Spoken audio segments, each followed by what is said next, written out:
tema lógico de Lacan como formalización de lo simbólico. También llamamos a Ramiro Fernández y a Mariano Díaz.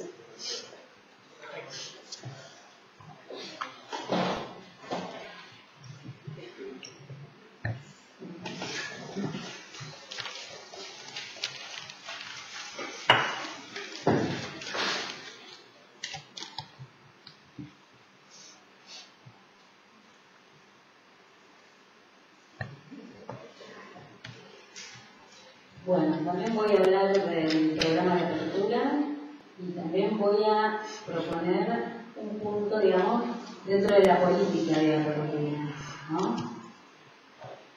El texto se llama El sistema lógico de Lacan como formalización de lo simbólico. El paradigma teórico de Lacan introduce una nueva forma de pensar el lugar del campo del psicoanálisis y su forma de dar respuesta al sufrimiento en la época del individualismo moderno. La introducción del gran otro implica necesariamente otra concepción de las relaciones que se llaman humanas a partir de lo simbólico. Esto conlleva en la formación del analista y en la transmisión del saber ciertos requerimientos teóricos articulados. Quizás en Vincent propone articular la lingüística, la lógica matemática, la topología y la antifilosofía. Intentaremos abordar el nexo necesario de esta propuesta. En nuestra orientación, a partir del programa de investigación de apertura, sostenemos el diagnóstico de Lacan que nos introduce en su programa teórico. Con posterioridad al fallecimiento de Sigmund Freud, sus continuadores produjeron una interpretación de su obra que, según el diagnóstico de Jacques Lacan, se caracterizó por la reducción del horizonte de la teoría y la práctica psicoanalítica a la función de un yo normalizable y de una función orgánica, renunciando en ese mismo movimiento, entre otras cosas, a la fundamental importancia del inconsciente para el psicoanálisis.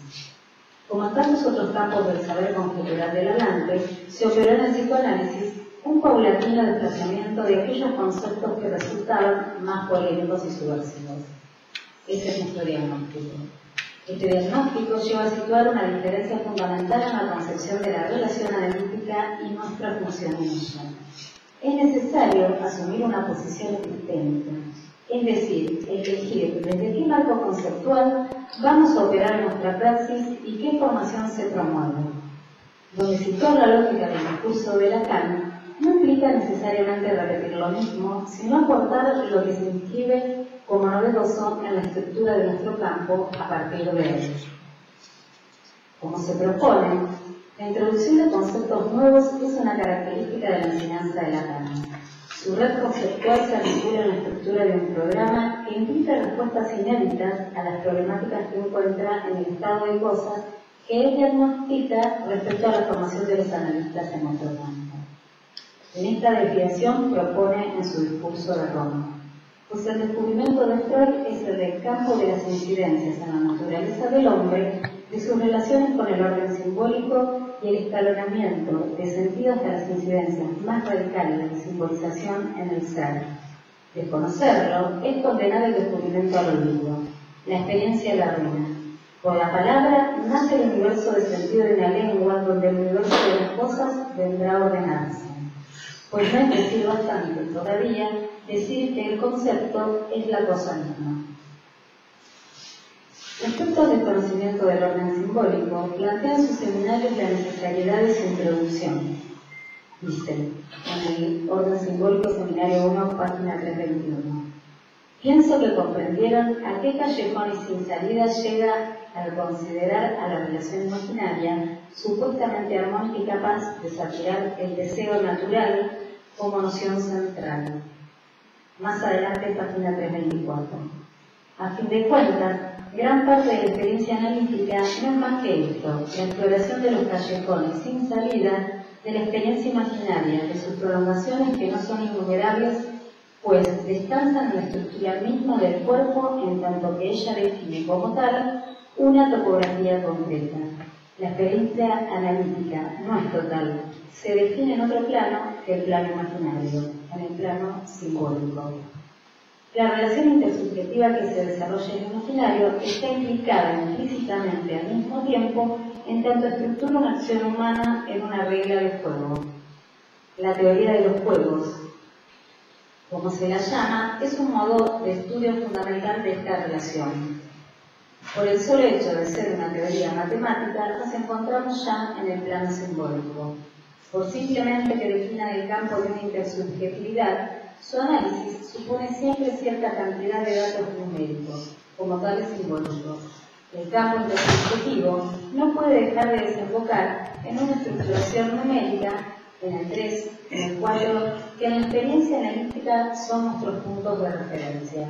Este simbolismo nos coloca inmediatamente en el plano del lenguaje, en la medida en que fuera de él no puede conseguirse numeración alguna. Podemos decir que su enseñanza, desde sus inicios, contrapone el orden simbólico, tal como lo define a partir de su teoría del significante, a un orden natural. En la página 330 del seminario 1 dice: este análisis tenía como finalidad provocar en ustedes un vuelco de la perspectiva psicológica que reduce la relación intersubjetiva a una relación interobjetal, fundada en la satisfacción complementaria natural. La palabra instaura la medida de una realidad, precisamente porque introduce lo que no es, puede introducir lo que es. Antes de la palabra, nada es ni no es. Solo con la invención de la palabra se queda el surco de verdad en lo real, pues el ser, el verbo mismo, solo existe en el registro de la palabra.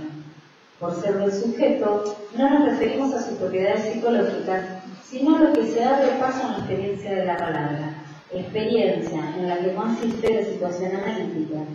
Puesto que se trata de un diálogo, se desarrolla según una regla de juego y por entero en el orden simbólico, a partir del cual se trata, para Lacan, ir más allá de la concepción de la naturaleza del ser, concepción que nos lleva al desconocimiento de lo propiamente humano y de lo que está en juego en nuestro campo. Para lograr esta meta, plantea la matematización y la formalización en la introducción de lo simbólico como fundamental. En tanto, el surgimiento del símbolo crea literalmente un orden de ser nuevo en las relaciones entre los hombres. Cada vez que estamos en el orden de la palabra, dice, todo lo que instaura la realidad, otra realidad, finalmente solo adquiere su sentido y su acento en función de este orden mismo.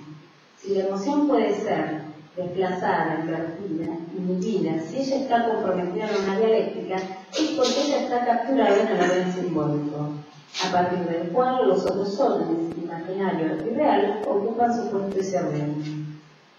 De este modo se pasa a considerar las nociones de deseo, satisfacción, ser, otro, etc., que introduce Lacan, a partir de una nueva interpretación del campo del psicoanálisis, en función de su paradigma simbólico real imaginario, el cual sostendrá hasta el final de su enseñanza.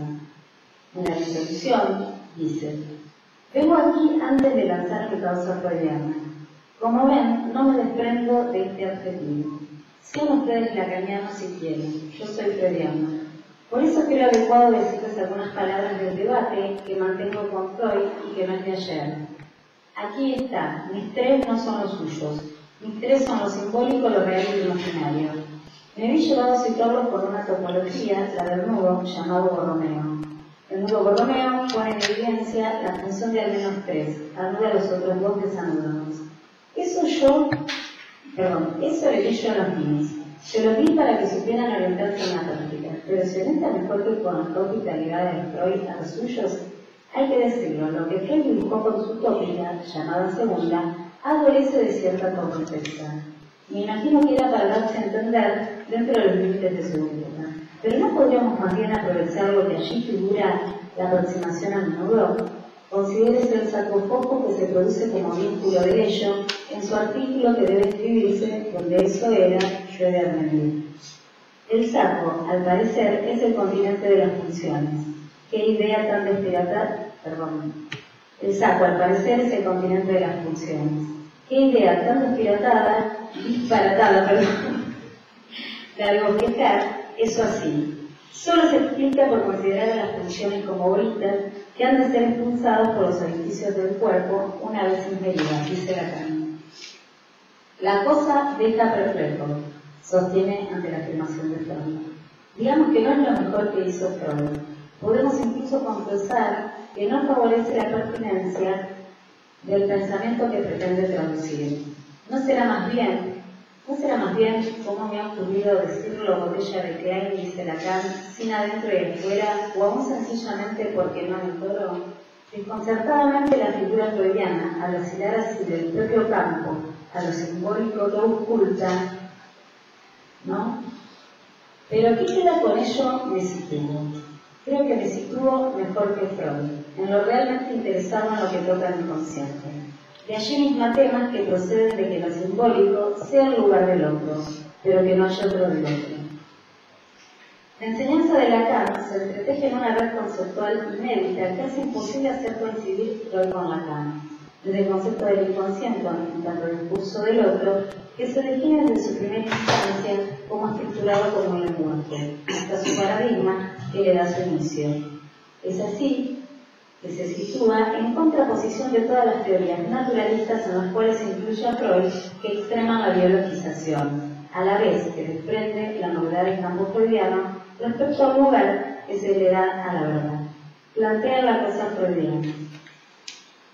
No hay habla sino de lenguaje.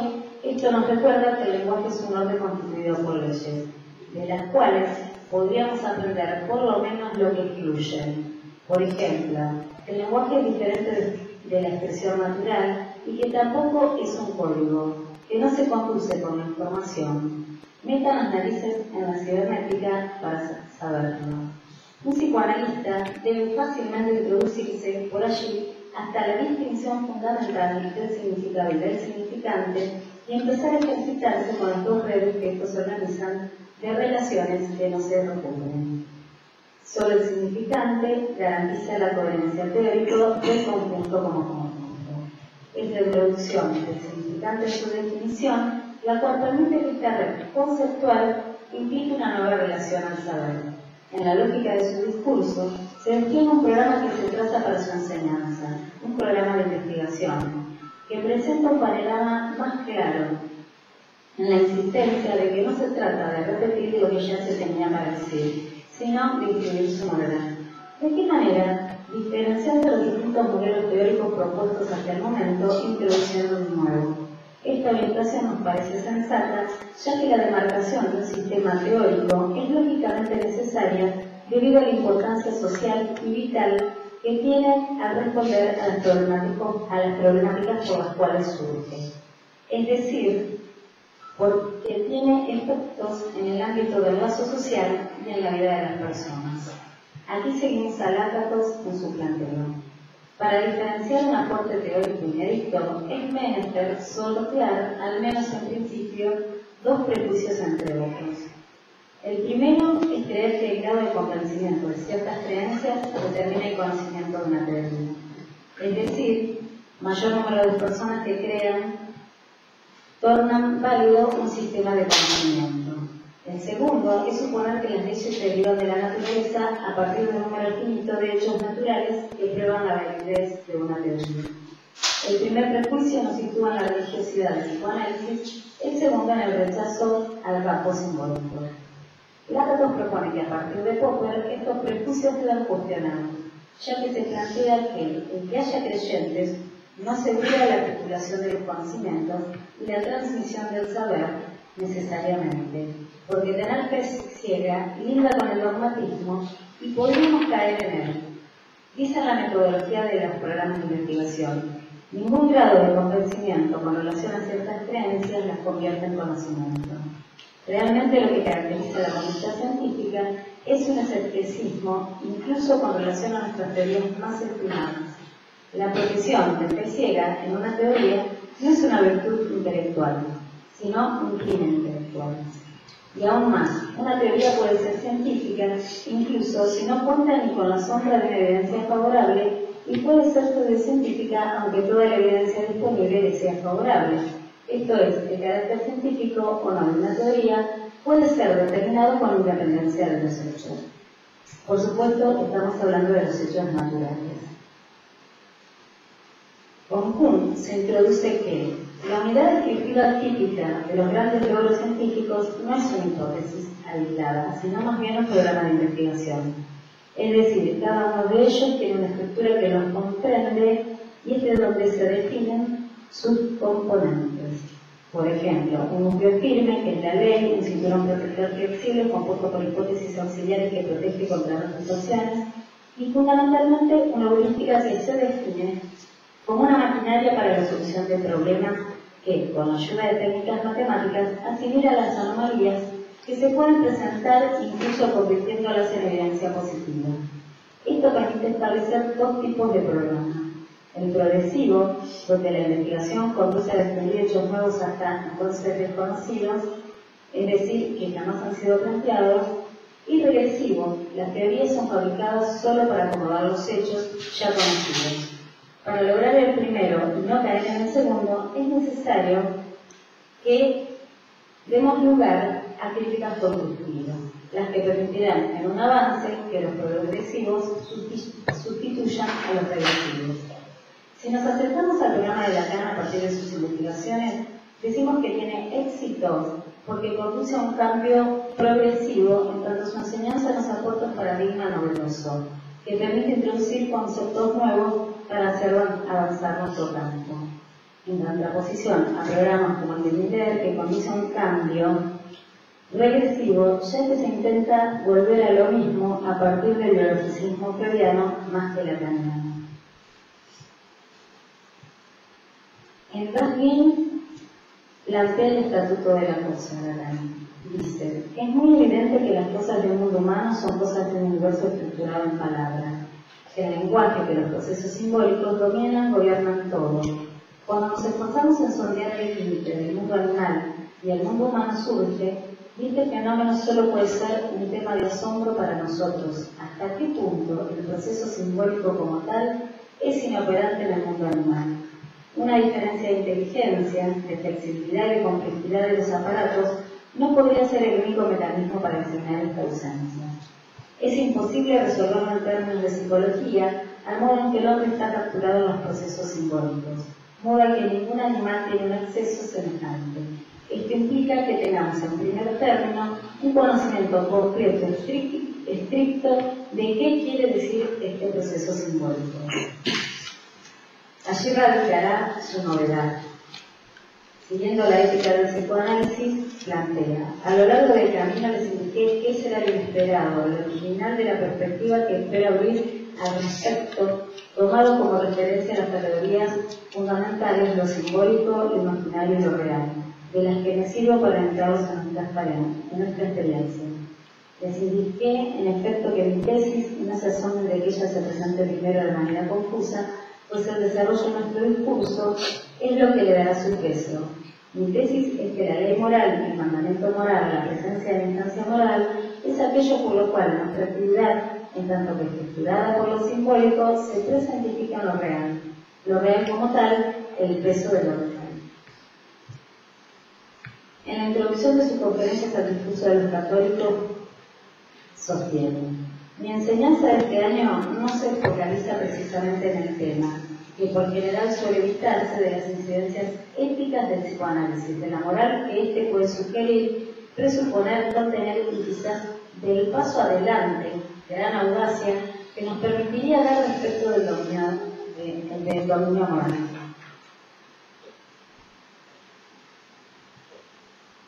El avance que nos propone Lacan es dar el paso decisivo en función de la introducción de un nuevo orden de hechos que nos permitirían, a partir de la formalización de lo simbólico, darle su verdadero estatuto.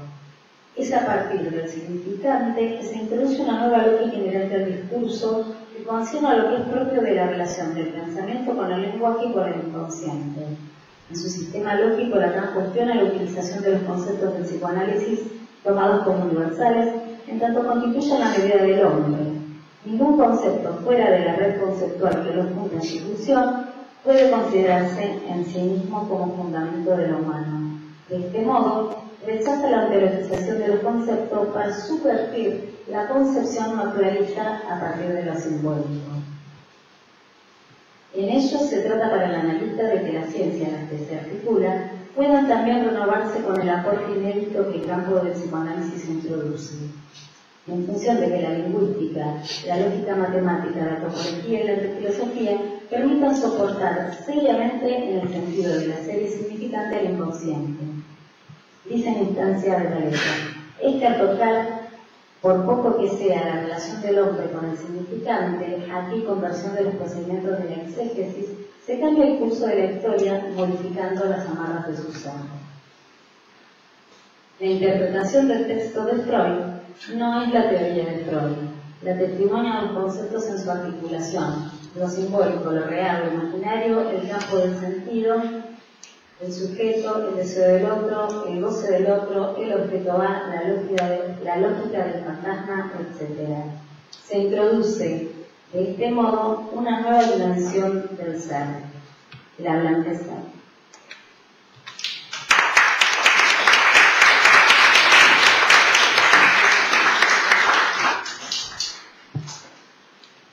Muchas gracias, Silvana. A continuación, Ramiro Fernández va a hablarles sobre el futuro de las neurociencias, progreso hacia el psicoanálisis. Hola. ¿Pasás eso? ¿Bien? Sí. Hola. Bueno. Dos cosas primero. Buenas tardes. Dos cosas. Bueno, el trabajo que les voy a leer en gran parte es producto de lo que investigué durante el año y presenté en apertura. Y segundo, mientras estaba terminándolo a mediados de noviembre, surge en los medios la noticia que todos conocen seguro, de la intención de producir un cambio en la ley de salud mental.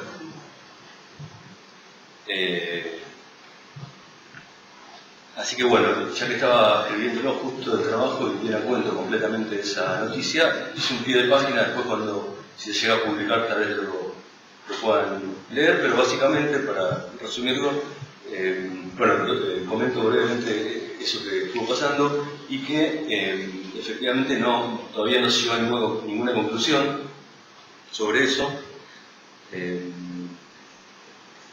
Y la nota culmina que dejo asentada la siguiente: mientras escribo este párrafo, el futuro de dicha medida, es incierto aún. Pero pase lo que pase con ella, quedará escrito en este trabajo como recuerdo y marco desde el cual espero que su contenido adquiera mayor relevancia.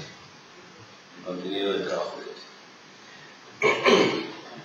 Así que bueno, se lo voy a leer. Justo empiezo hablando sobre Lácatos. Ya me introdujo un poco Silvana. Bueno. Se llama Futuro de las Neurociencias, progreso hacia el psicoanálisis. Comencemos considerando el terreno propuesto por Lácatos para pensar el movimiento de la ciencia en términos de programa de investigación desde la disciplina que se ha dado en llamar filosofía histórica de la ciencia. Partamos de ahí.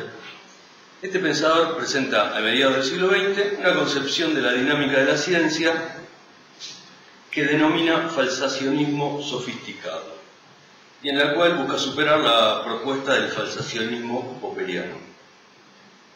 Si bien esta propuesta sufrió el embate de fuertes críticas, con diversos resultados, su núcleo conceptual conserva una potencia explicativa para nada desdeñable. Lácatos plantea que la ciencia progresa a través de las contiendas que se producen entre los llamados programas de investigación científica. Estos son conjuntos de teorías articulados entre sí que se organizan en torno a un núcleo conceptual llamado núcleo firme, que es sostenido a partir del consenso entre científicos que parten de considerarlo irrefutable. dicho núcleo se haya resguardado por un cinturón protector de hipótesis auxiliares que sí pueden ser modificadas de acuerdo a las anomalías que vayan surgiendo y con la finalidad de que el núcleo firme no sea falsado. Cada una de las teorías que conforman un programa comparten el núcleo firme y tanto como constituyen un cinturón protector de este, poseen a su vez su propio cinturón protector maleable, flexible y cuyas modificaciones pueden producir una teoría nueva, superadora de la anterior, en tanto contendrá el material refutado más un plus de material nuevo, manteniendo intacto el núcleo firme y produciendo así un avance en el conocimiento científico.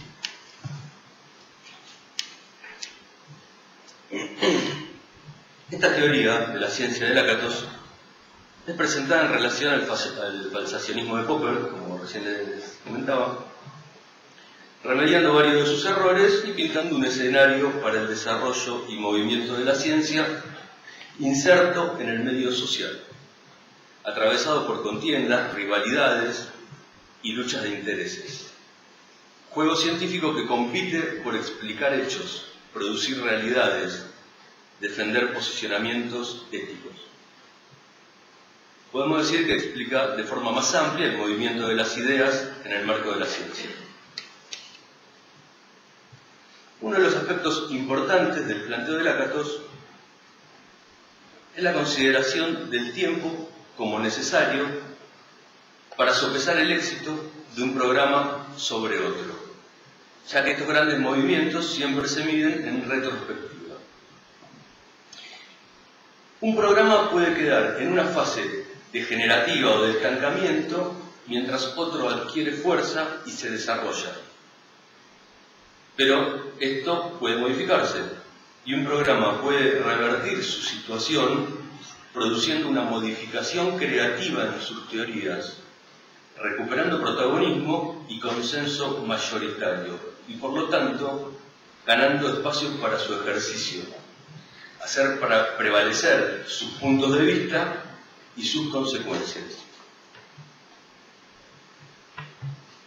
El falsacionismo de Lakatos habilita a pensar que los científicos y profesionales que manipulan determinadas teorías no siempre son conscientes de estar haciéndolo inscriptos en un programa de investigación. Muchos profesionales trabajan desde teorías que pertenecen o son tributarias del determinado núcleo firme de un programa de investigación sin saberlo, lo que se ha tornado particularmente visible con el auge actual de las neurociencias, ya que cualquiera puede comprobar simplemente, al escuchar tanto el discurso común como los desarrollos científicos, cómo se ha instalado el lenguaje del lo cerebral.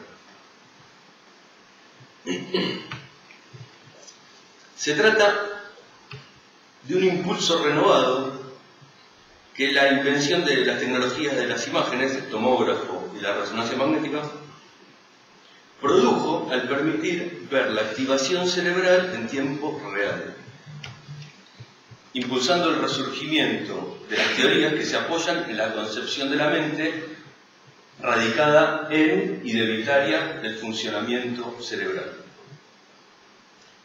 Si bien la primera explicación científica conocida que relaciona la conciencia con el cerebro remonta a Hipócrates en el siglo V a.C., podemos decir que el auge actual de las neurociencias, apoyadas en esa misma hipótesis, es de un alcance de proporciones enormes y nunca antes vista, y ha dado lugar a muchísimas nuevas disciplinas y al desarrollo de otras ya existentes que se encontraban detenidas dentro del programa neurocientífico. Vamos a citar algunas. En tres grupos de disciplinas que se desarrollaron o aparecieron a partir de este auge de la neurociencia. El primer grupo. Citemos un primer grupo dentro de la ciencia, el cual está conformado por disciplinas que no tienen en cuenta lo conductual como variable de estudio. Estas son la neurobiología, la neurología la neuroanatomía, la neurofarmacología y la neuroendocrinología. Disciplinas que en general y hasta ahora no avanzaban, no tendían a avanzar sobre lo subjetivo, sobre el terreno de lo subjetivo. Después tenemos un segundo grupo. Un segundo grupo de disciplinas, neuro, lo conforman las que sí correlacionan y se interesan por lo conductual, ¿sí? Estas han recibido un empuje renovado como explicación de lo subjetivo y son la psicobiología, la psicofisiología, la psicoendocrinología, la neuropsicología, las neurociencias cognitivas en general y la neurología de la conducta, entre otras.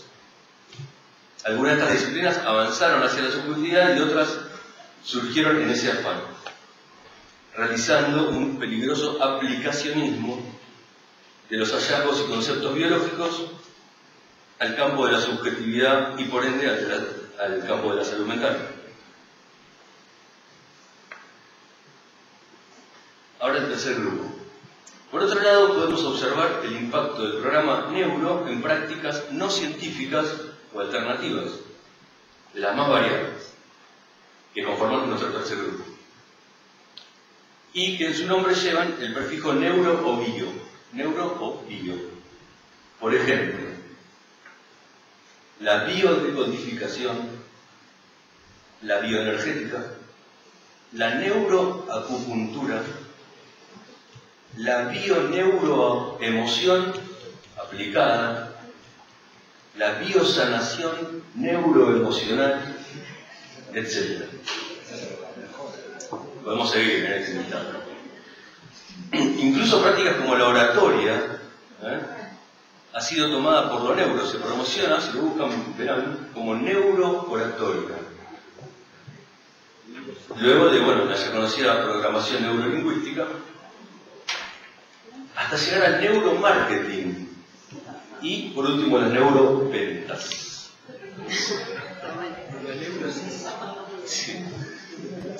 Vamos a incluir en este tercer grupo, vamos a incluir a los neurocientíficos multidifundidos por todos los canales de comunicación masiva y a la divulgación en formato de libro para leer en el verano, que fusionando con la autoayuda,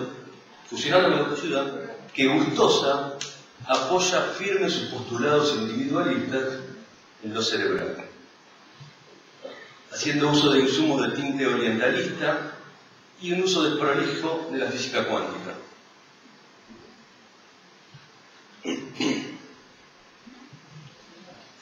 Tal vez el desarrollo de este tercer grupo pueda leerse como índice de que las ideas del segundo grupo, el orientado a lo conductual, han impactado lo suficiente en la opinión masiva y por lo tanto producido un terreno fértil para dar un paso más, tal como sucede actualmente en Argentina en cuanto a la ley de salud mental.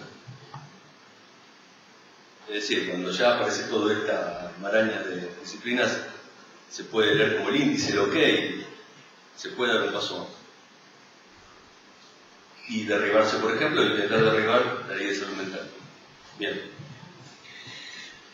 Pero este reciente desarrollo del programa Neuro no solo fue posible por la creación de la tecnología de las imágenes, ¿verdad?, utilizadas de esa manera, sino que para que eso prenda es necesario un caldo de cultivo que no es otro que el que ofrece la tendencia general del pensamiento moderno, inscripto en un materialismo ingenuo que determina una concepción biologicista del ser humano, entendido como un ser individual que encierra su humanidad en la cavidad craneana.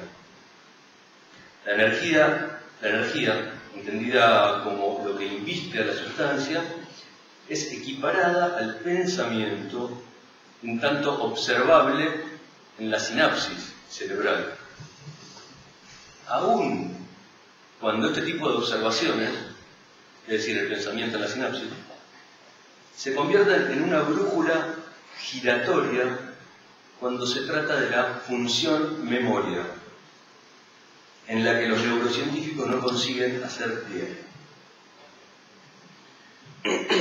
Por otro lado, la concepción cerebrocéntrica, que permite entender las enfermedades mentales como producto de diferencias estructurales en el cerebro y tratables con fármacos, dispensa además de la vergüenza y la culpa que surgen de entender dichas enfermedades como causas o efecto de lo que haya hecho o vivido el padeciente o sus padres, lo que solo es posible en el terreno de una ontología que considera que el ser es y el ser y el no ser no es, combinado con la responsabilidad subjetiva, situación diagnosticada por Lacan con su vergüenza ontología.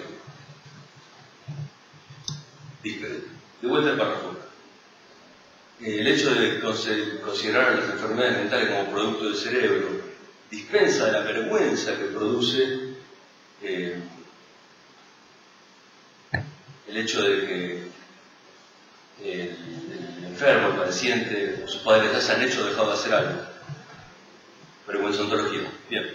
Pero no debemos perder de vista que todas estas concepciones son el producto de un entramado de teorías que delimitan una forma de comprender el mundo, y no será útil recordar que las teorías científicas siempre conllevan un límite en su alcance, un imposible lógico que se desprende de sus argumentos.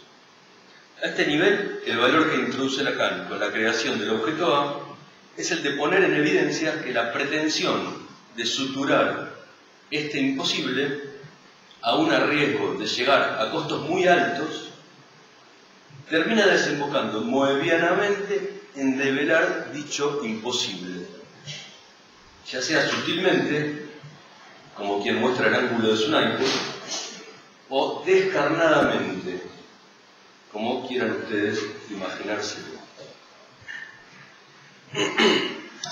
Entonces, en lo que sigue les voy a presentar algunas citas de neurocientíficos y de profesionales inscritos en las neurociencias que, sin dejar de lado la teoría del cerebro, y esta es la tesis del trabajo, comienzan a distanciarse y a mostrar resquebrajamientos que iluminan la posibilidad de que sus desarrollos, con el tiempo necesario, fortalezcan el psicoanálisis directa o indirectamente. Es decir, que desarrollos neurocientíficos, en su misma pretensión de progreso hacia la explicación íntegra de los fenómenos humanos apoyados en el cerebro, al invadir el espacio de lo subjetivo, en tanto es un paso filosófica y epistemológicamente cuestionable, comiencen, como un mensaje que llega invertido del otro, a mostrar sus grietas. Bueno, voy a leerle algunas citas, algunos comentarios, ideas. Vamos a comenzar con algunas ideas y citas de Douglas, de Hofstadter, de su libro Yo soy un extraño bucle. En este grueso volumen, Hofstadter cita a un neurólogo, el neurólogo se llama Roger Sperry, que premio Nobel de Fisiología en el 81. Premio Nobel, por su trabajo sobre la función de los hemisferios cerebrales. De un lado lo lógico, de otro lado lo emocional, eso lo trabajó Roger Sperry. Cito a Roger Sperry. En el modelo de cerebro que propongo, la potencia causal de una idea o de un ideal resulta tan real como el de una molécula, una célula o un impulso nervioso.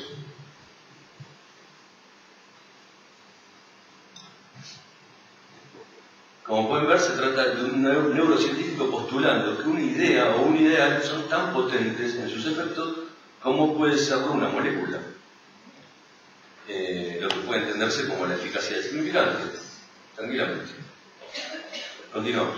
Otra cita pequeña de Perry dice así: las ideas causan ideas y hacen que evolucionen nuevas ideas, que interaccionan entre sí con fuerza mental en el mismo cerebro, en cerebros vecinos, y gracias a las comunicaciones en cerebros lejanos y desconocidos. Fíjense que si bien Roger Perry se mantiene aferrado al sustrato, Sus argumentos parecen que tienden a desprenderse lentamente, casi sin que él lo pueda controlar, y como confirmación de lo que proponen.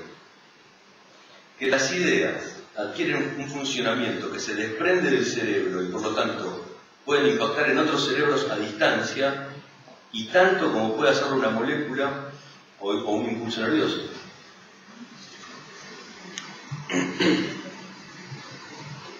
Una más. Ahora voy a leerles una de Hofstadter que presenta un ejemplo de esto que estoy leyendo muy ilustrativo. Lo recorté bastante. Este es un ejemplo de Hofstadter. Miren lo que dice. Y ya voy terminando, ¿verdad? Dice así: si lanzamos al aire una moneda de $0,25, 1.000.000 de veces seguidas, obtendremos con seguridad un número de caras muy próximo a 500.000. Si lanzamos un penique, otra moneda, el resultado va a ser el mismo. Y aunque embadurnemos la moneda con manteca antes de cada lanzamiento o la golpeemos con un bat de béisbol, ninguno de esos cambios tendrá efecto sobre el hecho de que al cabo de 1.000.000 de lanzamientos obtendremos 500.000 caras con un 1% de desvío. Ese resultado estadístico de alto nivel es robusto e invariante frente a los detalles del sustrato y las leyes microscópicas que gobiernan los lanzamientos. El resultado de alto nivel se encuentra aislado y es un hecho por sí mismo y a su nivel.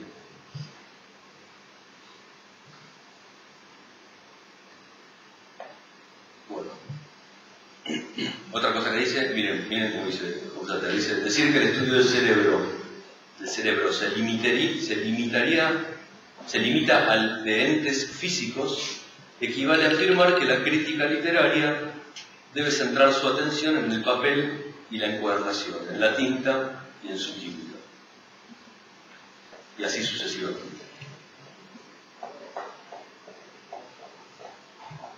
Bueno. Estamos en el tiempo. ¿Estamos en el tiempo? Bueno, queda una carilla, ahí vamos. Voy a saltear algo, alguna cita. Voy a pasar directamente al último autor, que es Daniel Siegel, es un autor médico, profesor de clínica psiquiátrica estadounidense, muy conocido por sus trabajos actualmente. Y Siegel lo que hace es trabajar el concepto de mente, ¿sí? Entendida como todo lo relacionado con la experiencia subjetiva de estar vivo.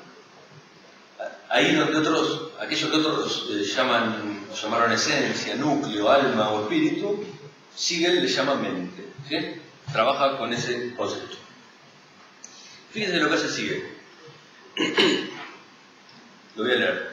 Rescata los desarrollos de autores de la talla de Vygotsky, Brunner y Bateson, que conciben a la mente como algo relacional. La mente entendida como el producto de nuestras interacciones con los otros.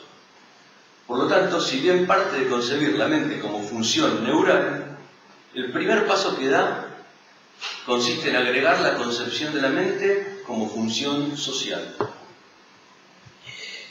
Por medio de cuidadosos razonamientos y un meticuloso trabajo teórico, propone un conjunto de reflexiones que lo llevan a considerar a lo neural y lo social como dos aspectos de un mismo sistema. Luego realiza la siguiente maniobra. Fíjense lo que hace. Primero toma lo cerebral, ¿sí?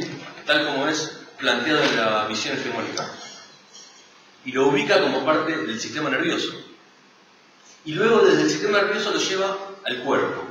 Lo lleva hasta el cuerpo, pasando de lo cerebral a lo corpóreo y ampliando lo que de la mente es cerebral para considerarlo corpóreo. Eso primero. Después toma la parte relacional de la mente, ¿sí? Lo extracorpóreo, lo necesario de lo relacional para la constitución y desarrollo de la mente, ¿sí? Y ubica esta parte indispensable de la mente a un mismo nivel que lo corpóreo. Entonces, luego de esta maniobra de equiparación, o sea, lo que hace es equiparar lo corpóreo, donde está incluido el cerebro, y lo relacional. Conecta lo relacional y lo corpóreo por medio de un flujo continuo de ida y vuelta, que los unifica a estos dos elementos, digamos, de la mente, parcializando entonces la barrera dentro-fuera. Dicho flujo continuo está compuesto, según Siegel, nada menos que por energía e información. Es decir, llega a concebir a la mente como un sistema complejo en el que un flujo constante de energía e información interconecta lo corpóreo y lo relacional, entendidos estos dos como lados de una superficie en la que el esquema dentro-fuera queda inoperante. Como pueden ver, la propuesta de Siegel avanza hacia lugares de ruptura del discurso hegemónico, tanto como lo ya mencionado Hofstadter y tantos otros, que permiten sostener lo propuesto en el título de este trabajo, ya que si bien son propuestas que mantienen el orden del sistema y que pueden leerse como rotaciones parciales de un mismo tema, preparan el terreno para que con un solo movimiento más el porvenir del discurso psicoanalítico produzca sus efectos.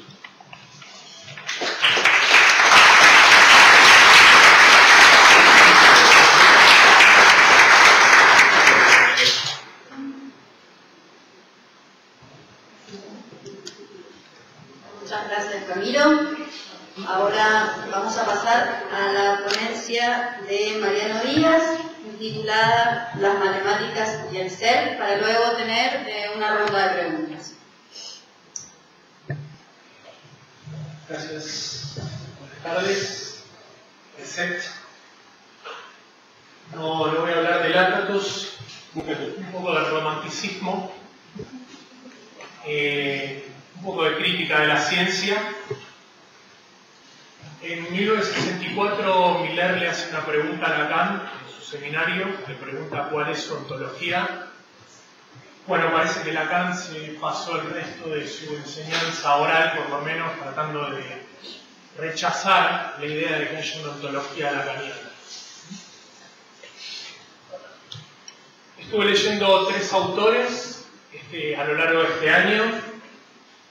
No sé si tengo la estructura como Bolaño, pero no sé qué es tener la estructura tampoco. Pero bueno, se me armó una articulación bastante fuerte entre estos 3 autores. Los voy a nombrar despacio, así no se asustan. Nietzsche, Heidegger y Badiou. ¿Sí? Sin miedo, sobrevive. Un comentario.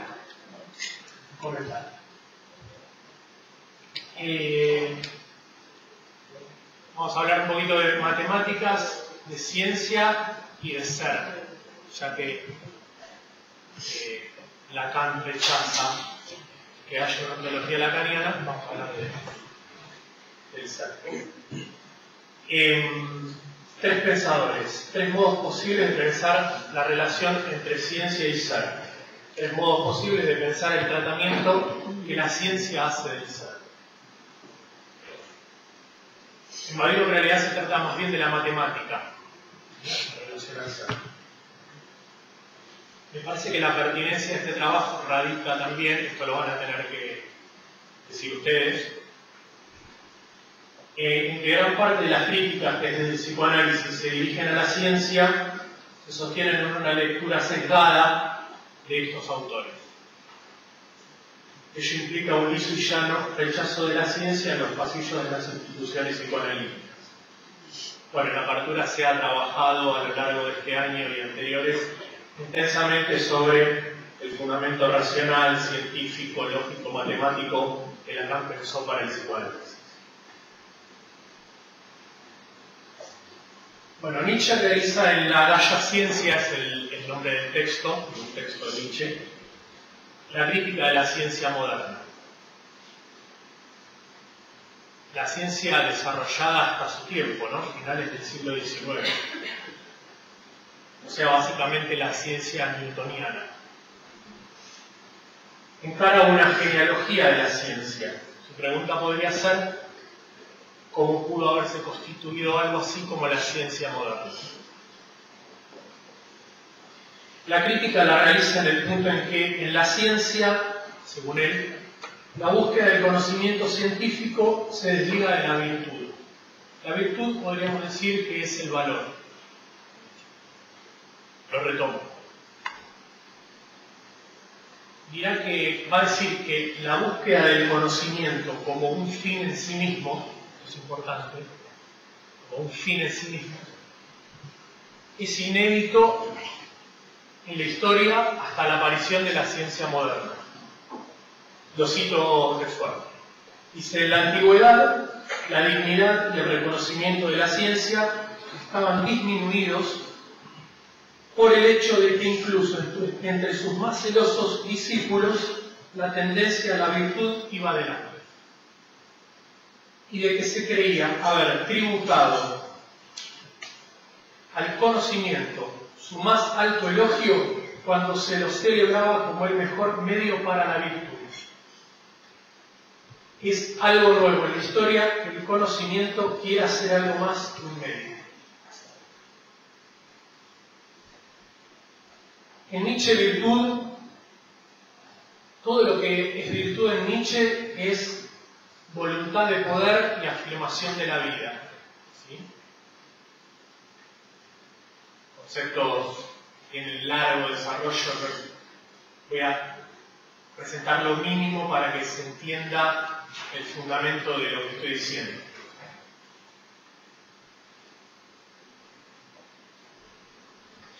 Para Nietzsche la ciencia es, en lugar de voluntad de poder, voluntad de verdad,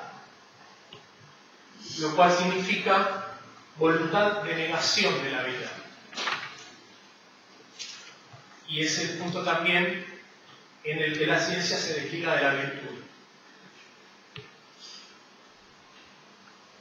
Lo que Nietzsche llama voluntad de verdad es la gran enfermedad intelectual de Occidente. Es algo así como la negación de la vida. La fe religiosa y la neutralidad científica, él cree en la neutralidad científica, son para él síntomas de esa enfermedad. Y todo ello deriva hacia un solo y mismo final, que es el nihilismo. Se podría decir que la ciencia moderna es para Nietzsche esencialmente nihilista.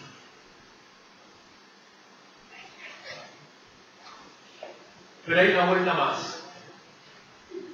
Nietzsche piensa que detrás de toda voluntad de saber, nihilista y negadora de la vida, ya se oculta y presta a ser revelada una voluntad de poder. La ciencia sería entonces algo así como un modo de la voluntad de poder tal que ésta se niega a sí misma. Un modo similar al de la religión, por ejemplo, en tanto se trataría de una voluntad de verdad que desmiente el interés, la pulsión, la pulsión en el sentido nietzscheano no tiene nada que ver con la pulsión del psicoanálisis, del que proviene. Porque la ciencia es un impulso vital al cual se le ha sustraído la afirmación de dicha vitalidad, de dicha voluntad. Para Nietzsche la ciencia se presenta como neutral y desinteresada, ocultando el deseo del que proviene. Pensemos que, para entender esto de la voluntad de poder, pensemos que Nietzsche es un vitalista, o sea que para él en ese punto no hay diferencia entre lo humano y lo no humano. La voluntad de poder, para decirlo brevemente, es la fuerza de creación de todo lo vivo.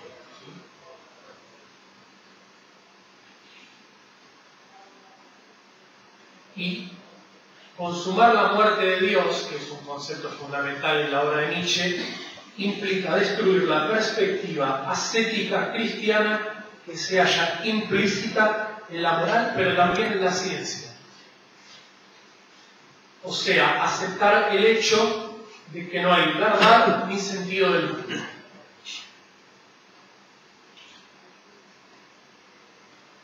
Hay una propuesta, sin embargo, me parece, leo a Nietzsche, lo que podría ser una salida del nihilismo particular a la ciencia. Que es lo que él llama la Gaia ciencia.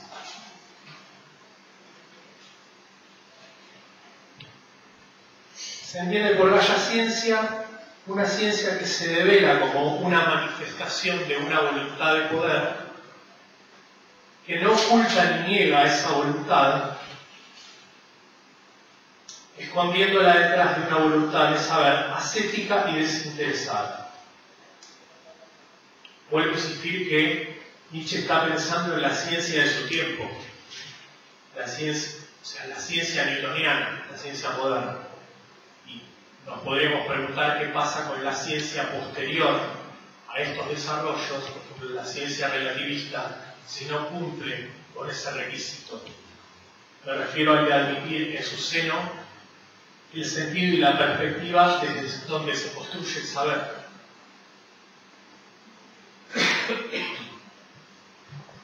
Entonces, una ciencia que se despoja de su deber de ser objetiva y desinteresada, en la cual el deseo tenga un lugar de reconocimiento como parte constituyente del descubrimiento científico. De recuperar ese deseo constituyente, la ciencia se convierte en un arte, como voluntad creadora, como voluntad de engaño más que voluntad de verdad. Recordemos que Nietzsche piensa el arte como la actividad esencialmente humana, lo que hace a la esencia del hombre. Y lo piensa por la introducción de las matemáticas en la ciencia. Lo cito un fragmento de la Gaia ciencia. Dice: queremos introducir en todas las ciencias la finura y el rigor de la matemática, en la medida en que ello sea posible, no con la fe de que por esa vía conoceremos las cosas, sino con la finalidad de, así, fijar nuestra relación humana con las cosas. Las matemáticas son solo instrumento del conocimiento general y último del ser. Entonces Nietzsche ve en las matemáticas lo que puede aportar a la ciencia su dimensión creadora, voluntad de engaño más que de verdad, una ciencia que afirma en lugar de negar la vida.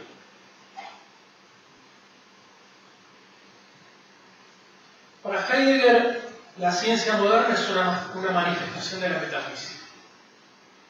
Quizás la manifestación última y única. Y la metafísica es para Heidegger esencialmente el modo en que el ser se sustrae de lo que se manifiesta.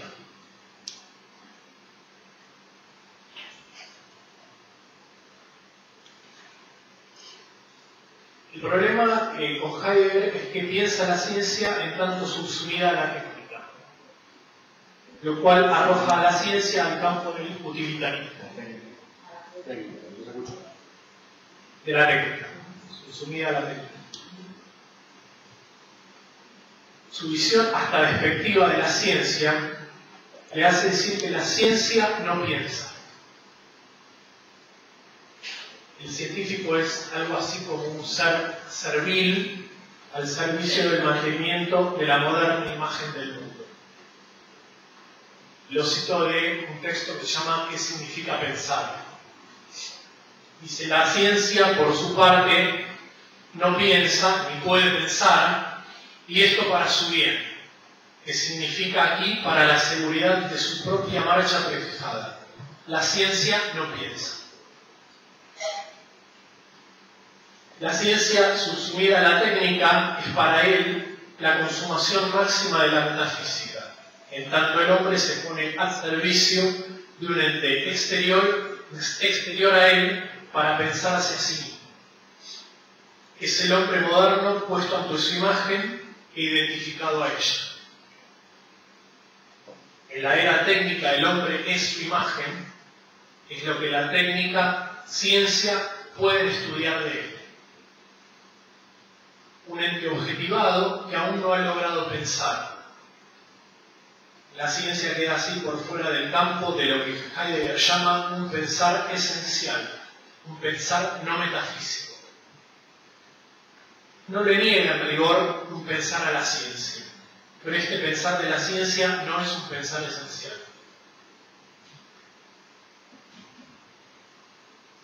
Para él, y cito a Badiou, la ciencia constituye el núcleo duro de la metafísica, el nihilismo moderno, la neutralidad del pensamiento. Tiene como signo la mayor omnipresencia técnica de la ciencia que dispone el olvido del olvido.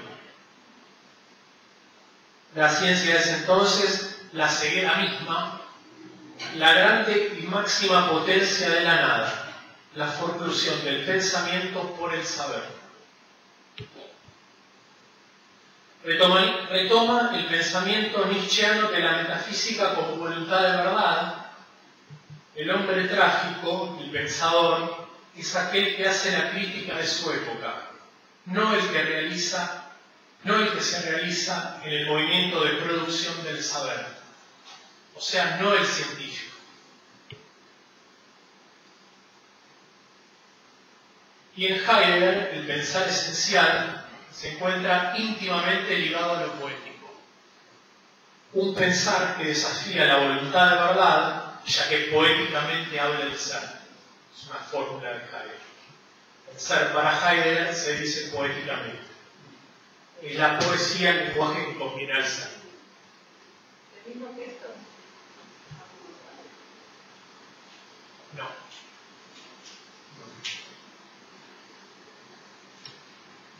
Esto no lo tomo en ningún texto en particular. Es todo. Badiou, para terminar. En el ser y el acontecimiento destaca Heidegger como el último filósofo universalmente reconocible. Dirá que para el filósofo alemán la posición paradigmática de la ciencia, tal como organiza al pensamiento anglosajón, es señalada como un efecto último y nihilista de la disposición metafísica. La deconstrucción de la metafísica, al suponer esta un olvido inaugural, implica un retorno a lo griego, para Heidegger. Hay discusión sobre si la apertura del pensamiento implica la superación de la metafísica, es accesible por la vía del retorno.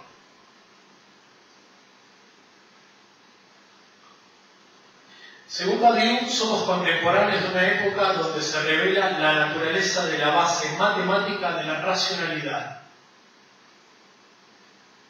Su tesis central es que la filosofía no tiene como centro la ontología,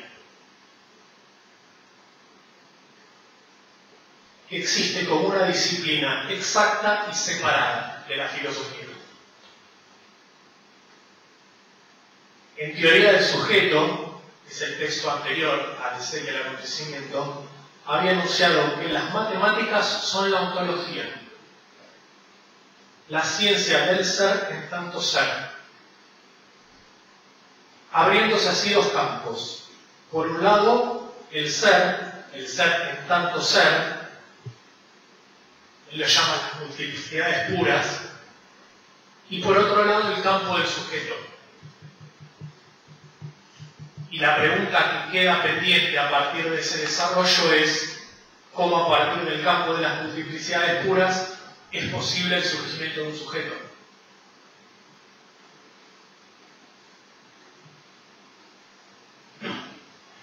Para Badiou, la naturaleza exacta de la relación de las matemáticas con el ser está centrada por entero en la decisión axiomática que autoriza la teoría de conjuntos.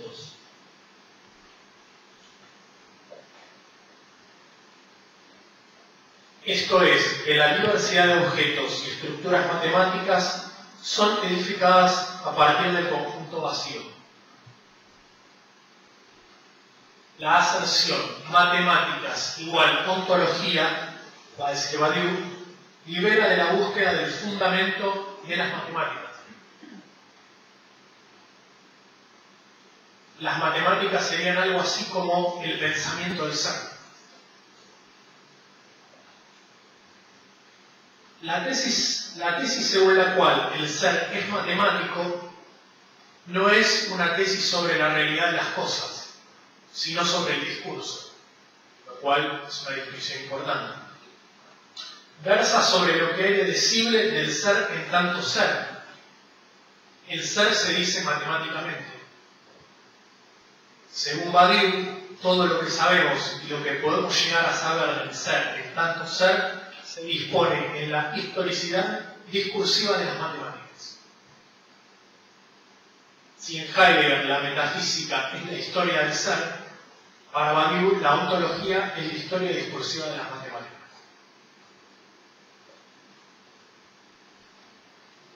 La ontología filosófica contemporánea se encuentra para Badiou enteramente dominada por el nombre de Heidegger.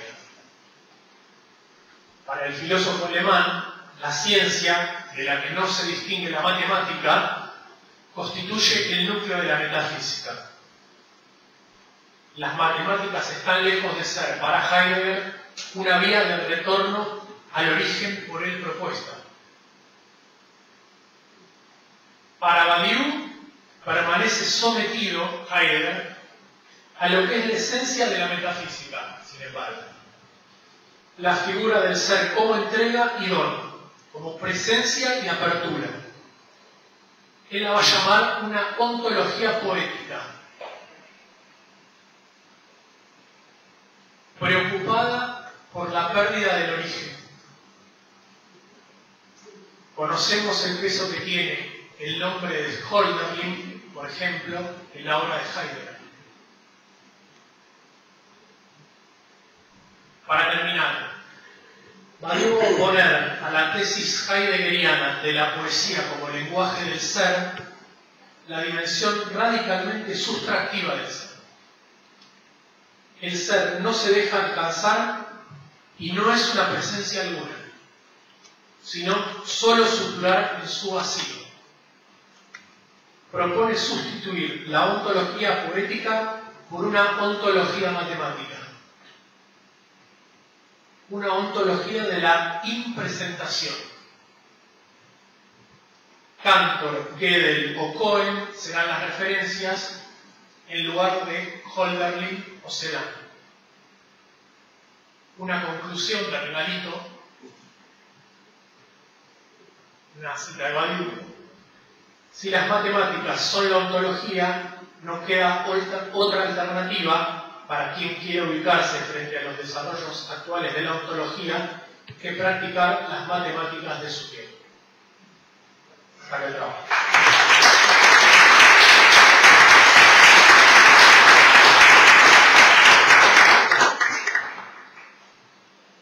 Muchas gracias, Mariano. Ahora abrimos el espacio para preguntas.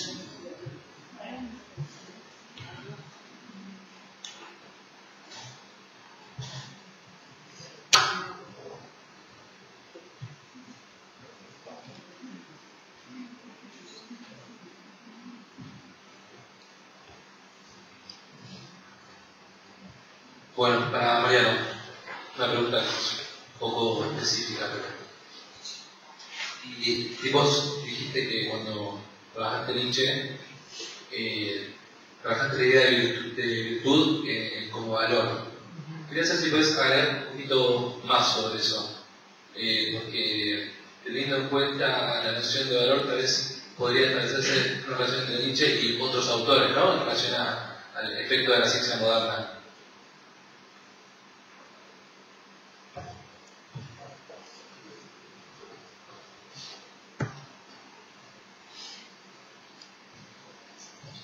Sí, inclusive en relación al problema del nihilismo, también, el problema del valor. Porque el nihilismo me parece que es la pérdida de valor en el sistema nietzscheano, ¿no? Es la pérdida de valor generalizada que aqueja a Occidente, ¿no? De sentido. Me parece que ahí el valor está en relación al sentido. ¿No? Y lo que él plantea es que en la ciencia se da un un mecanismo que no es que la ciencia no tenga un sentido o no provenga de un sentido, sino que la ciencia niega el sentido del cual proviene. O sea, se presenta como verdad, pero como una verdad desinteresada, ascética, ¿sí? Desligada, bueno, del deseo, ¿no? De la pulsión, del valor ahí, ¿no? El valor de quien la practica.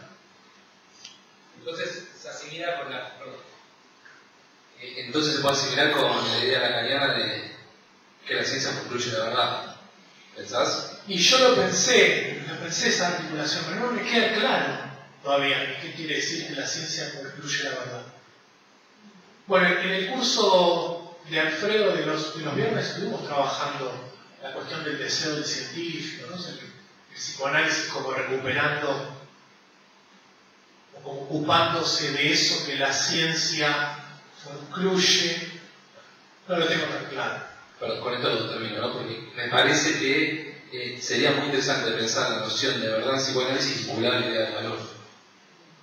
Creo que es fundamental, porque ¿qué tipo de verdad es la que nos importa y la verdad que se concluye? Bueno, yo mañana avanzaré con eso, me pasado el chivo.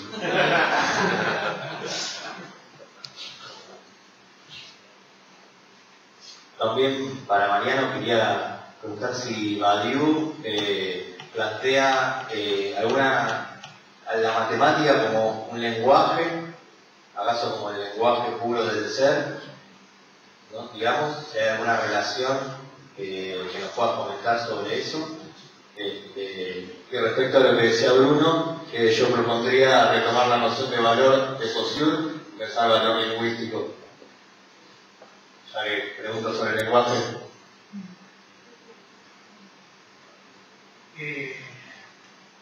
No puro, seguramente no. Puro, seguramente no. Hasta donde yo tengo entendido en mi lectura de Badiou, que está comenzando,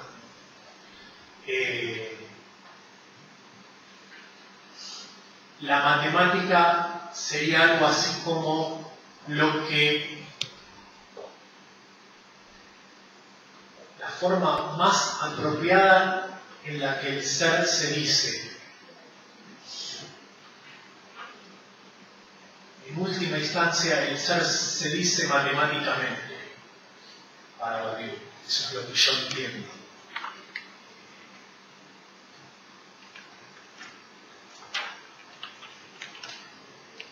En relación a la cuestión de la verdad, no te seguí. ¿Cuál era la pregunta? No, sobre la verdad no me metí. El valor. Ah, no, la propuesta del valor. Una propuesta plantearlo en conexión con el lenguaje.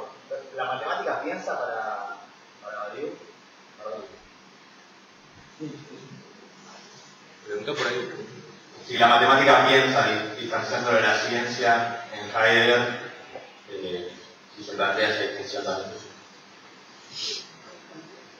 No sé. Sí, lo dice explícitamente.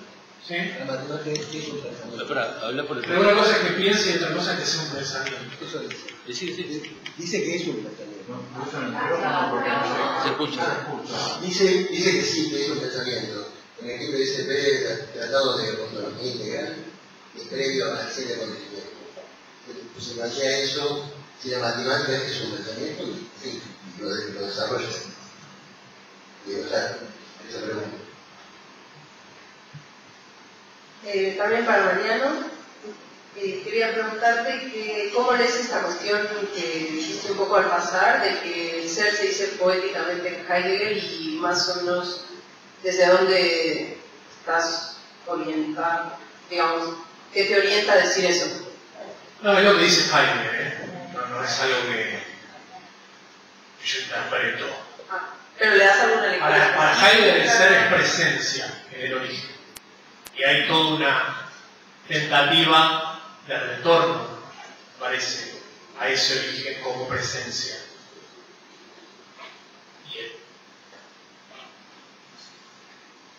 el ser se diga poéticamente, que ese sea el lenguaje que conviene al ser, está en solidaridad con el lenguaje poético. Cierta idea de plenitud, de sentido, ahí. Pero en Heidegger, él habla de, en el origen, como algo así como una presencia. La metafísica dice que es una presencia disipada. En el origen, esa presencia se encontraría en estado no disipado.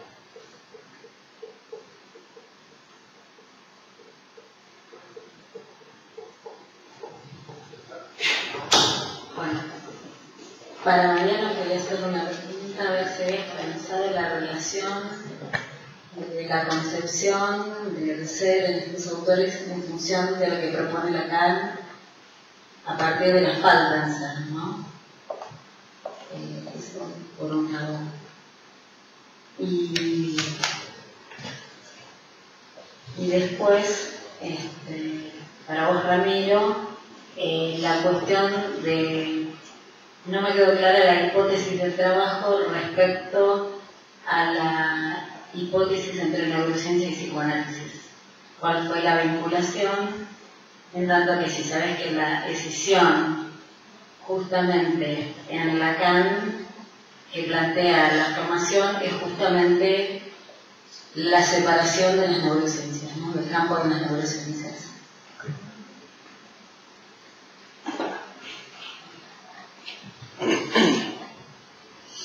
Sí, el trabajo se apoya en la lectura de desarrollo de estos neurocientíficos que presenté, una cita, como desprendiéndose, saliendo, o sea, hablando desde el paradigma neurocientífico, pero a su vez desprendiéndose, tal como pasa en el laganismo, por ejemplo, que son psicoanalistas que hablan desde el psicoanálisis, pero tienden, se orientan y sus desarrollos apuntan hacia otras tesis, básicamente la biofísica, la que apoyan el programa neurocientífico, básicamente. En esa línea, en ese punto está apoyado el trabajo y en la consideración de estos trabajos de neurocientíficos, que en su planteo, digamos, empiezan a desprenderse de las teorías más hegemónicas que consideran a lo cerebral como centro de la subjetividad, la mente, o como quieran llamarlo, ¿no? Y que de alguna manera en ese mismo desarrollo van aportando, produciendo un terreno más fértil como para... También lo pensaban en términos de los discursos, ¿viste? Digamos, estos autores, si bien se mantienen dentro de los desarrollos neurocientíficos, como que producen un giro, un cuarto giro, desde donde es mucho más sencillo llevarlos hacia el terreno del psicoanálisis, el discurso del psicoanálisis. Eso. No sé si te respondí. Digamos, claro, porque también se me venía la idea que a veces uno puede interpretar o leer desde el campo o de nuestros recursos teóricos alguna interpretación de esa índole, pero desde el corpus teórico de los neurocientíficos respetan, digamos, una linealidad.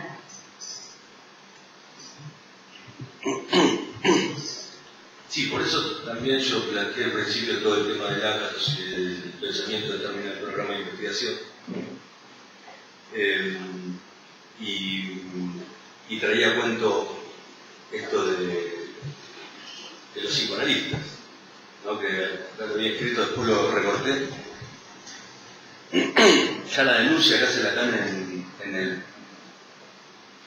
la introducción de Función y Campo, donde menciona a los psicoanalistas que en 1952 querían ubicar el lema, digamos, de una institución de psicoanálisis a la neurobiología como teoría de base, con lo cual ahí puedes decir, bueno, no, son psicoanalistas, respetan una linealidad en su pensamiento. sin embargo están planteando como al pasar, si se quiere, como teoría de base, una teoría que es de Vitalia, de otro programa de investigación. Bueno, eso es lo que yo estuve rescatando en estos autores, ¿verdad? Autores que son neurocientíficos y escriben ahí, parten de esas premisas, pero en lo que van trabajando tienden a desprenderse, a resquebrajar el núcleo firme de lo que de alguna manera estuve llamando el programa neurocientífico, el paradigma neurocientífico. Eso puede ser que construyan algún otro paradigma, alguna otra teoría, no necesariamente mirando hacia el campo del psicoanálisis, digamos, ¿no? No, para nada. Claro, a eso era lo que, para poder sostener la diferencia entre neurobiología, digamos, entre neurociencias y psicoanálisis. Completamente. Claro, de hecho, no solo no mira el psicoanálisis, sino que se esfuerzan por no mirar. Porque, por ejemplo, este segundo autor, Daniel Siegert, dice que se puso a trabajar con 40 profesionales, pensadores, científicos de distintas disciplinas durante un tiempo largo para pensar y recibe aportes de un montón de disciplinas. El psicoanálisis no dice nada. Sin embargo, muchas de las cosas que propone y plantea son insumos que tranquilamente se pueden encontrar en el psicoanálisis sin ninguna duda, pero sigue siendo de alguna manera cada vez más un tema que empieza cada vez más, supongo que en el mundo es tabú el psicoanálisis, o sea, en el alejarse cada vez más o avanzar más en el discurso neurocientífico, digamos. Bueno, lo que digo es que de alguna manera ese mismo intento de suturar es lo que movidianamente va a terminar produciendo elementos que van a ser enriquecedores para el desarrollo del psicoanálisis por venir siempre y cuando se mantenga y trabaje por eso, ¿no? por desarrollarse.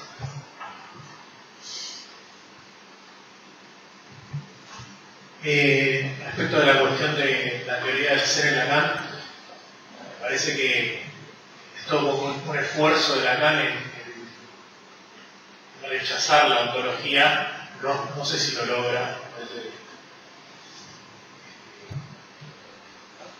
Vuelve todo el tiempo a quedar en relación la ontología y a cierta concepción del ser. Me parece sumamente novedoso. Si hay una teoría del ser, me parece que es completamente antimetafísica y antiaristotélica, en el sentido de lo que se Bárbara Casani y Badiou. El texto no recuerdo el nombre ahora, pero me parece que, no sé si hay una teoría del ser, pero me parece que de alguna manera termina hablando todo el tiempo del ser. Para vaciarlo, para desustancializarlo, pero ahí.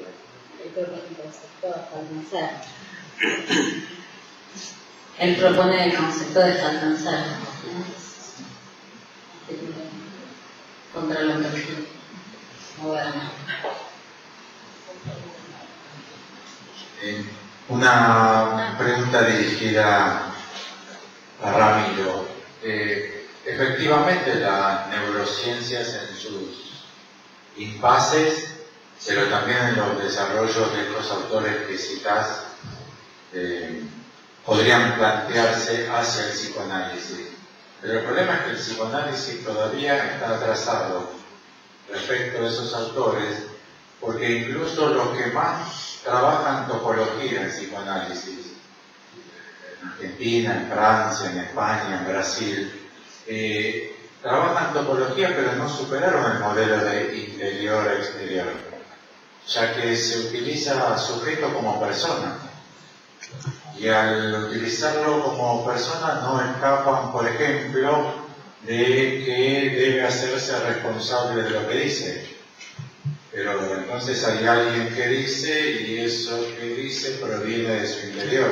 O sea, me da la impresión que respecto a los autores que vos citaste, el psicoanálisis en general está un paso demorado, porque la topología se utiliza como recurso retórico, pero no se resolvió el problema del interior. O sea, yo no conozco ningún psicoanalista fuera de Apertura y de Lacan que admita que el inconsciente no esté dentro de alguien.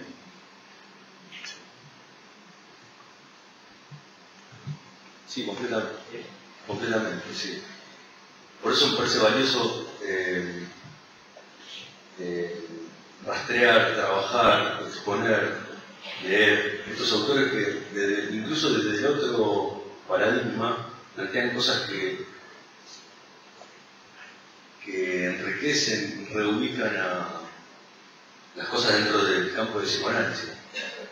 A mí me llama la atención, hablando del tema de la ley de salud mental, que la EOL y alguna otra institución más salió inmediatamente a responder. Que está perfecto, ¿verdad? Sin embargo, a mí me llamó la atención en esa respuesta. Me pareció interesante que no nombraron de ninguna manera la parte de la biologización que implicaba la ley, digamos. Solo hacían mención a los datos científicos, la evidencia científica, correcto. Que es un tema muy resbaladizo ese, ¿no? En general, para ponerlo en un reclamo, y de hecho, inmediatamente los trataban de oscurantistas. Inmediatamente le dijeron que cómo no iban a tener en cuenta la evidencia científica, que eso era retroceder 50 años en el desarrollo científico. Con lo cual, me pareció interesante que ellos no tomaban la parte de la biologización, que estaba bien clara también en la parte de ley, y de esa manera, bueno, queda en evidencia también la posición de ellos. Casi fue como un reclamo para reforzar la modificación de la ley, finalmente, ¿verdad? Era mejor no digan nada.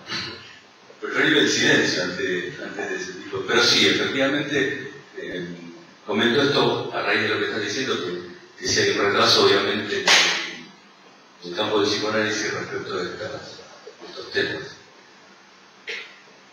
Yo por ahí me quedé en el tema de Nietzsche y le quería preguntar a Mariano cómo pensaba él el tema del nihilismo.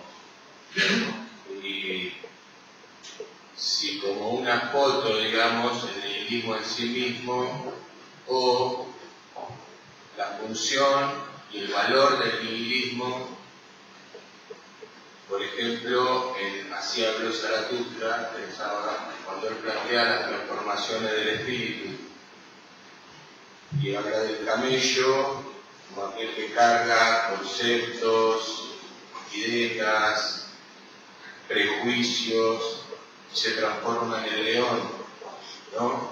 Donde derriba todo eso aprendido en algún momento. Sería una parte nihilista, podríamos. No sé cómo lo pensás, me interesaría escuchar. Brevemente, yo tengo una lectura deleuziana de Nietzsche y se plantea un nihilismo negativo y un nihilismo positivo, lo cual hay dos caras ahí, ¿no? En realidad es una transición hacia lo que Nietzsche llama superhombre, bueno, etcétera, etcétera. Sí, o sea... Claro, el ser como algo estático o como en devenir, digamos, ¿no? En el sentido, está bien, se rompe un sentido, pero es posible arriba de otro, o pensaba en el inicio del otro.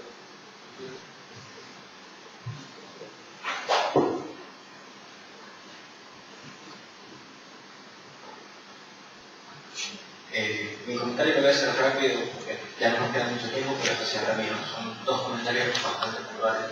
El primero es que me pareció brillante como presentas que algunos pensadores pueden, a pesar de tener una posición bastante neurocientífica, al mismo tiempo estarse de cierto punto desligándose de eso. Es decir, la misma persona presenta al mismo tiempo un sistema donde piensa que todo se puede reducir al materialismo bruto, digamos, y al mismo tiempo están pensando, dicen ellos mismos, que dentro de su propio sistema no entra, por ejemplo, la metáfora o el marco de estas cosas que no se pueden reducir a este tema mucho más material, que podríamos llamar de resolución.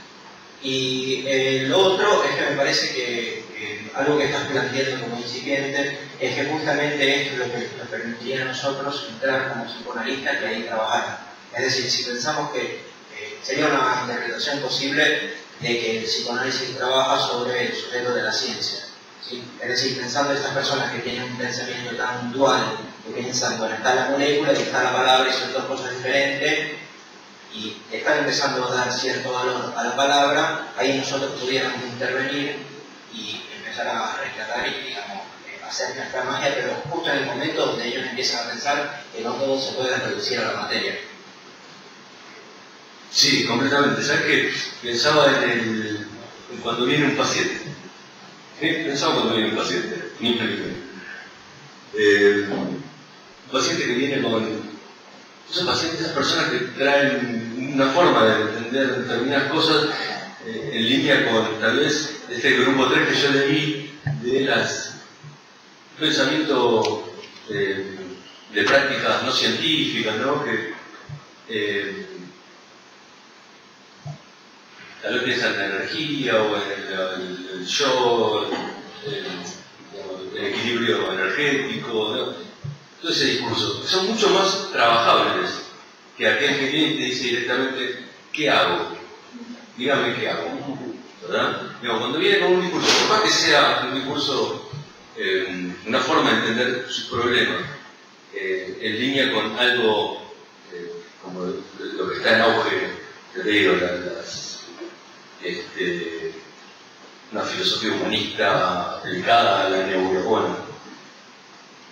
Ya eso habilita un lugar para la palabra, efectivamente, ¿no? Y desde ahí se puede, según entiendo, trabajar mucho más, mucho mejor, o por lo menos es un paso que ya viene dado.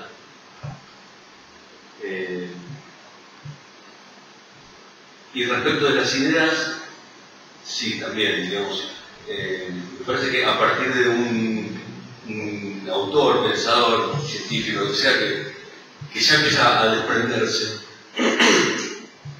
y que ese mismo material que va trabajando lo va desprendiendo a su vez y se va desprendiendo a su vez por sí mismo, aunque no nombre la palabra psicoanálisis, justamente me parece que es terreno propicio para poder asentar una base un poco más firme de donde decir alguna cosa. Bueno, ahora vamos a hacer un break. A las 18:30 comienza la mesa que va a coordinar Esther Hellman.